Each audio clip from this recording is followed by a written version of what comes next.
All right, this is an important discussion, especially if you're a motorist in the city of Johannesburg. Take a listen to this. It looks like the next time you go through a roadblock, you're not only going to be asked about your driver's licenses and your car license discs, so whether they're expired or you have any fines to your name. Here's what we're talking about. You're going to be asked about your power utility bills, your city utility bills, water, lights, rates and taxes. That's right, at a roadblock. Let's find out why this is happening. I understand it's all got to do with the billions of rand owed to the city of Johannesburg. I'm joined by the Joburg City Chief Financial Officer, Tebogo Moraka, making time for me this morning. Tebogo, good morning to you. So let me get this right. So now we've got traffic cops pulling people over at roadblocks, not just driver's licenses, not just road or vehicle licenses, but now also if you haven't paid your water and lights, you're going to arrest them. Good morning, Gareth, and good morning to the viewers as well. You would know that as part of our credit control processes, we try to always enhance our revenue collection and debt collection measures. So the idea with the roadblock situation is not for JMPD to arrest motorists. I think we should just allay those fears. The revenue team, the finance team, will be joining JMPD at certain roadblocks, not to arrest residents, but to bring the service to the residents, where if there is any outstanding services and rates and taxes, obviously beyond a certain date, you would know that we give you 7 days to pay your bill. After that, 3 days after due date, then we start sending out preterm notices and the likes.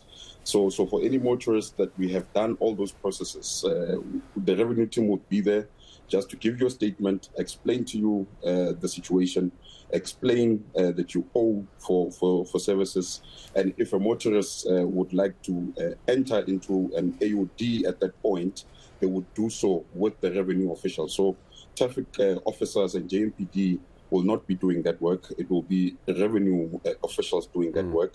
And that is just a process of augmenting or even increasing our capacity in terms of reaching out to our residents.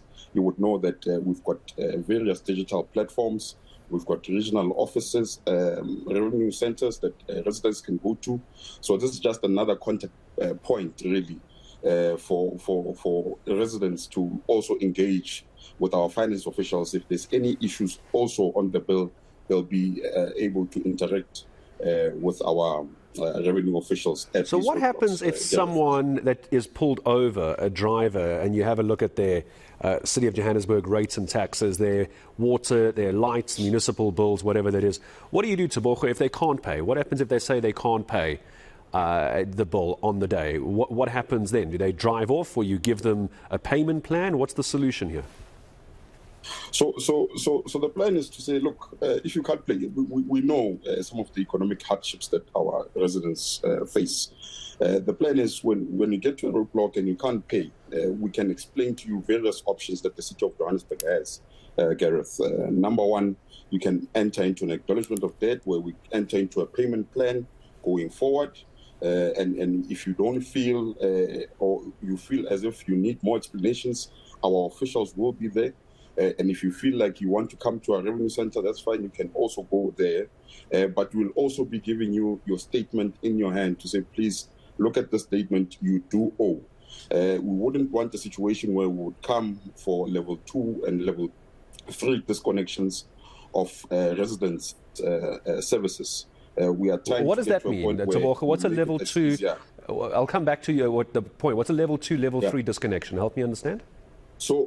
So let me explain. So level 1 is after we issue the preterm notice, we give you 14 days to either pay your bill in full, or if you can't, you enter into a payment plan with us.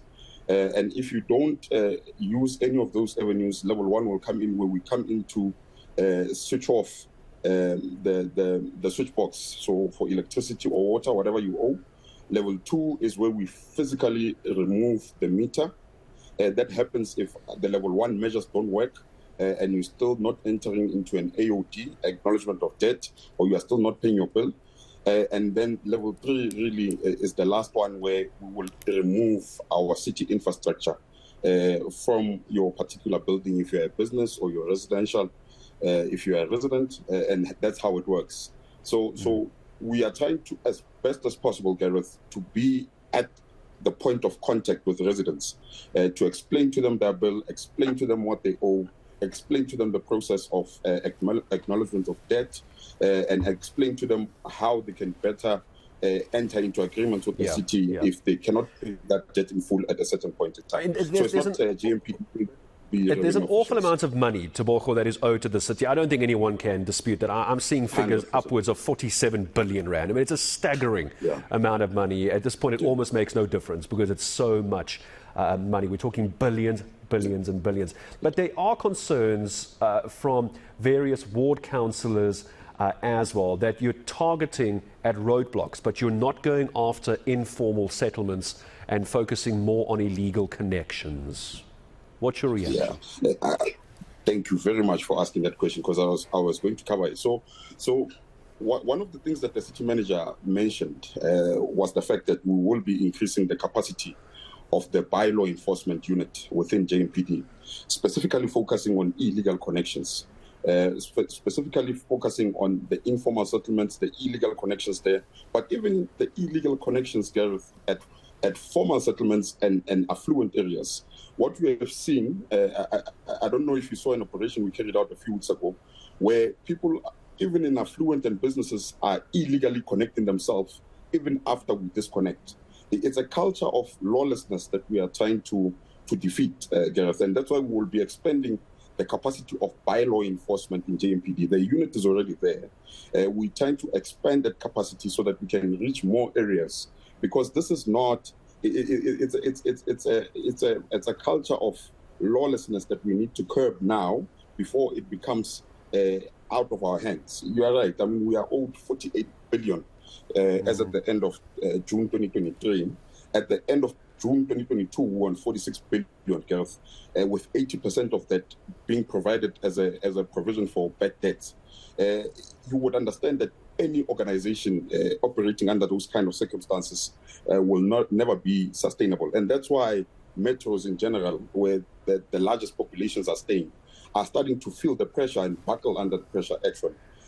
So these cash collection initiatives dealing with illegal connections, because that's where we are losing money as well, it's paramount for us to really get on top of it. Be able to sustain it as a city. Tebogo, I think everyone's getting the sense of this. It's good just to know that if you are pulled over at a roadblock in JMPD and the relevant authorities are there looking at your rates and taxes, you're not going to be arrested for that. If you don't have a valid license, you could. You're driving under the influence of alcohol, you could be arrested. But for this, it's about trying to take it to those who owe money and make their lives easier. Some will say you're hunting them down, Tebogo, but I take your point. I need to move on. I'll tell you why. Tebogo Moraka, thank you very much. Joburg City Chief Financial Officer, joining us this morning.